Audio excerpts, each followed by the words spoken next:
যিসকলে পাছ কৰিছে তেওঁলোকে অৰেল আৰু স্কিল টেষ্ট দুইটাকে একত্ৰিত কৰি এটা মৌখিক পৰীক্ষাত তেওঁলোকে বহিবৰ প্ৰয়োজনীয়তা আছে আৰু আপোনালোকে সেই পৰীক্ষাত বহিব লাগিব। এডিআৰইৰ মৌখিক পৰীক্ষা অহা 17 জুনৰ পৰা আৰম্ভ হ'ব।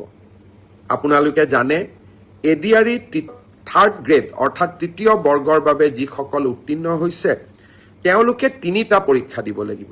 যিসকলে ষ্টেনোগ্ৰাফাৰৰ পৰীক্ষা পাছ কৰিছে তেওঁলোকে ষ্টেনোগ্ৰাফাৰৰ স্কিল পৰীক্ষা দিব লাগিব। যিসকলে ড্ৰাইভিং পাছ কৰিছে তেওঁলোকে ড্ৰাইভিঙৰ স্কিল পৰীক্ষা দিব লাগিব।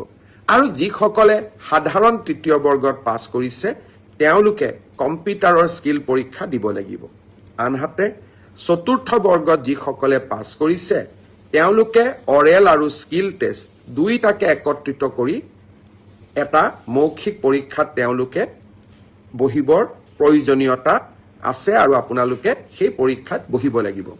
জুলাই মাহৰ 15 তাৰিখৰ আগতে এই মৌখিক পৰীক্ষা বা স্কিল পৰীক্ষাৰ গোটেই পৰ্যায়টো শেষ কৰিম আৰু মই আগতেই কৈ অহাৰ দৰে 10 অক্টোবৰৰ দিনাখন আমি আপোনালোকৰ হাতত যোগ্যজনৰ হাতত নিয়োগ পত্ৰ তুলি দিবলৈ প্ৰচেষ্টা কৰিম।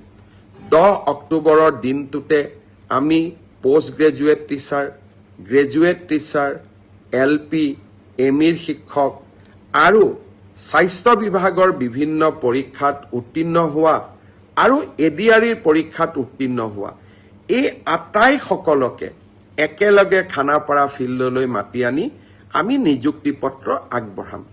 মোক কোনোবাই সুধি থাকে পুলিচৰ ৰিজাল্ট কেতিয়া দিব। সকলো ৰিজাল্ট আমি এনেকে দিম যাতে আপোনালোকৰ হাতত আমি 10 অক্টোবৰৰ দিনাখন আমাৰ নিযুক্তি পত্ৰ আমি হাতত তুলি দিব পাৰোঁ।